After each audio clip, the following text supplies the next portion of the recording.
So, Metroid Dread is a really good game, and if played casually, you'd probably never see a single glitch. However, if you start to dig deeper, which many talented folks have, you'll find a treasure trove of glitches.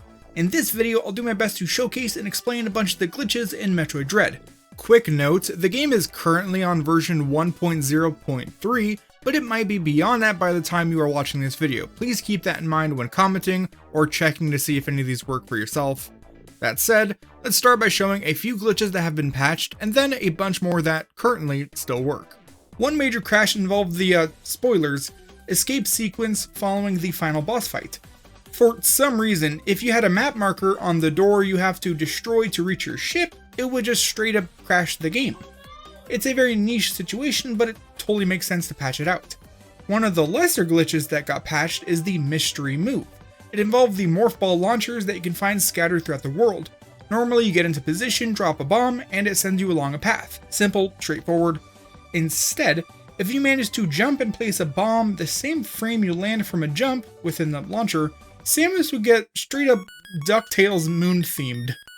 Often this would just be a visual glitch as you would reappear at the intended morph ball exit, but some tunnels left you somewhere else, potentially even soft locking you in place, so they patched it. In 1.0.3, which was released as I was editing this video, Nintendo fixed an issue where Samus's damage detection would disappear under certain conditions. In other words, they got rid of the invincibility / god mode glitch.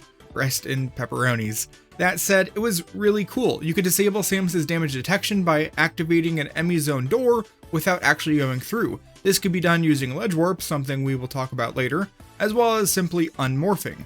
The glitch would persist until you went through an enemy zone door again. Until then, you could run through enemies, their attacks, even hot and cold rooms without taking any damage. As such, you could one-shot some robot warriors, or challenge Kraid early for early diffusion beam. Even cooler, God mode could be used to get the wave beam without the gravity suit, and thus aid in a suitless playthrough. I should note, wave beam without gravity suit also involved a really cool glitch that is still possible elsewhere, so let's cover that real quick.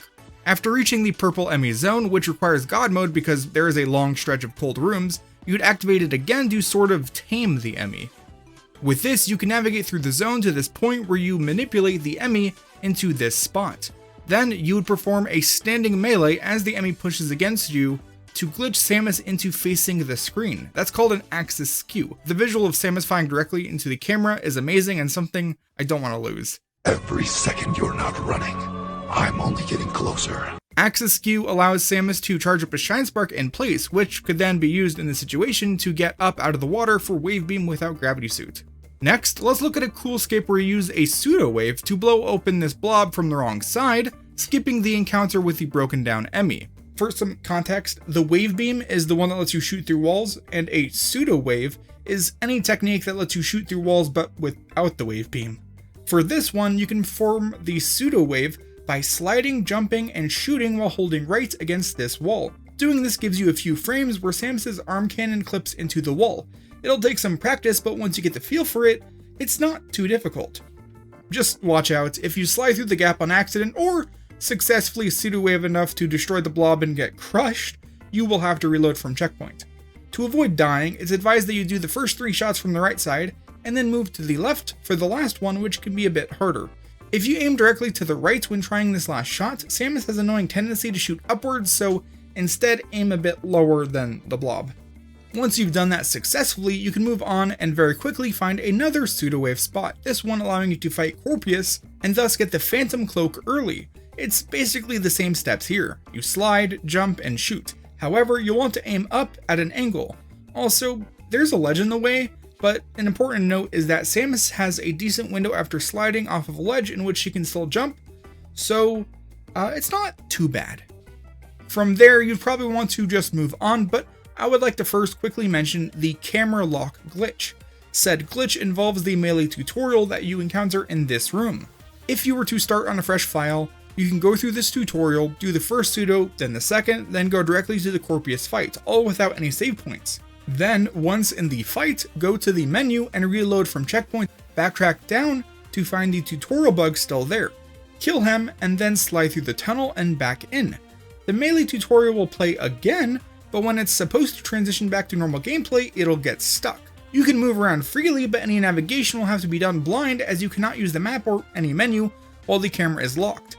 This can be used by those more practiced than me to navigate all the way to the west through rooms you normally not be able to get through, as most game actors like doors and enemies are not loaded when off screen. The only currently known way to disable this glitch is with a shine spark. That said, as with a lot of the glitches, camera lock is still being explored and refined, so if you're interested in learning more, there will be some videos in the description. For us, let's continue from the second pseudo-wave spot to where we obtain the morph ball, as it starts letting you do some fun stuff. For example, ledge warping. If you approach a ledge from the side or below and are moving, Samus will do a little get up animation. If you morph ball the frame before this animation starts, you can actually store that get up animation, which you could then release the next time you unmorph, assuming you are both in the air and facing the same direction as when you stored it. This works at, I believe, any distance, including in totally different rooms, allowing you to ledge warp.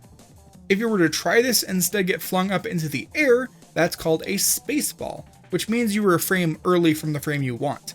I don't know of any spot where the space ball is useful, but it gives you a lot of height and it's sort of fun to mess with. That said, let's move forward a bit after we've obtained the Varia suit, Spider Magnet, and Wide Beam. As you head through Darien, in the yellow Emmy zone, you'll find this area where the path up is just out of reach. Thankfully, we have ways to get up there, like sliding off the ledge and then jumping out of it into a single wall jump to reach the ledge. There are other methods that can work, but slide jumps are the easiest, in my opinion. Once you've gotten up, the rest of the way can be done as intended to get the morph ball bombs early. One reason you might want to do this yourself, even in a casual playthrough, is so that you can go visit Kraid, beat him up to enter phase 2, then blow open this morph ball launcher. This yields a scene where Samus enters Kraid's belly button and blows him up from the inside for a nice, if gross, quick kill. Also, while it's not a glitch, I should mention that much like previous Metroid games, the morph ball bombs are more than capable of letting you bomb jump infinitely. Anyways, for most of the playthrough in which I recorded my footage, I never actually beat Kraid to get the diffusion beam. Instead, I went back to this part of Darien to get the grapple beam early. This again requires some slide jumps, though with lava as your reward for failing. If you're having trouble with this, I should note that you need to wait until Samus is entirely through the 1 block gap before jumping.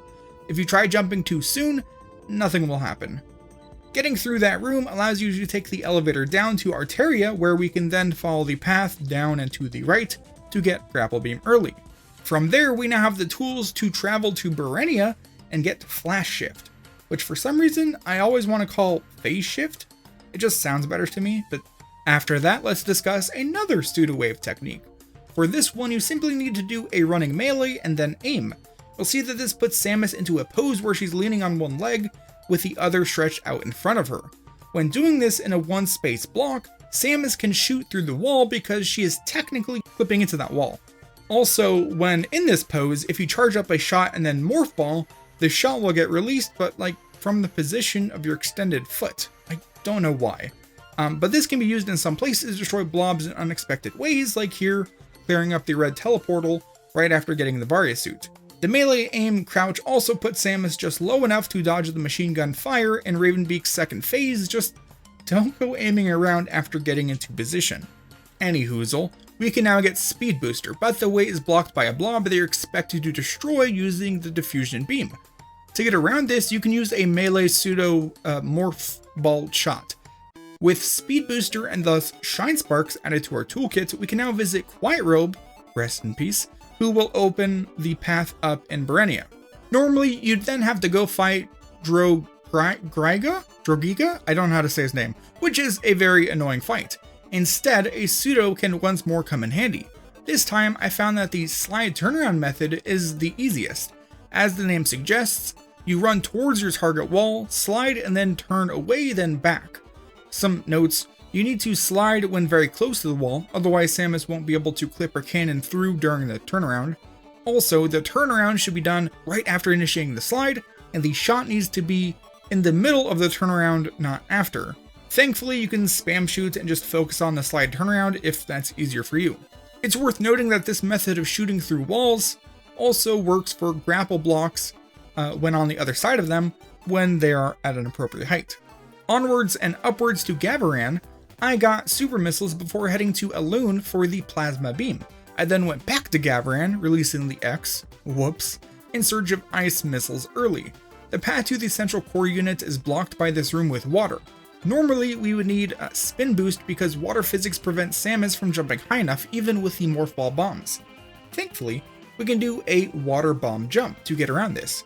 In short, if you morph, place a bomb, and then unmorph after being bounced up before touching the ground again, the next time you get propelled by a bomb, it'll give you the full height. That, along with a timely unmorph, is enough to get you up out of the water. Also in Gavaran, near the scan pulse radar, there is this area where you normally need the screw attack to break some blocks and let you through.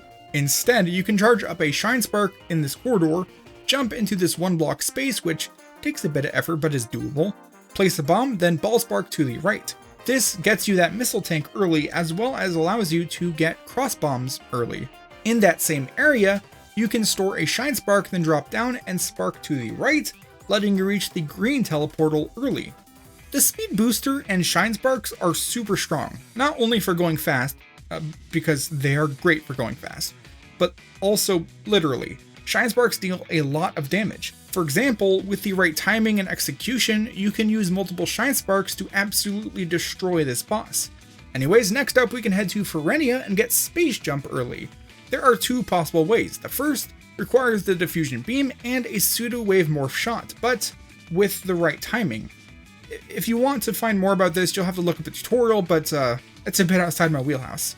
The easier method, which doesn't require the diffusion beam, involves getting to this spot, using bombs to destroy the 3 blocks, then heading up. Well-timed wall jumps and single bombs work, as do a cross bomb and a shine spark. Afterwards, you can get into the water, blow open this tunnel to the left, then head down and down to reach the elevator that takes us directly to Darien. From there, you can head to Terraria in search of Screw Attack early. This actually skips all of Frozen Terraria and apparently breaks the Atom Rooms for the rest of the game, so in a speedrun, it's a huge time save. First, you need to do a water bomb jump. Next, you will have to do a series of space jumps while treading water in order to get up onto that ledge. It sounds easy, but in practice, it can be quite annoying. Some notes: as normal, you'll need to time your space jumps, otherwise Samus will just drop down.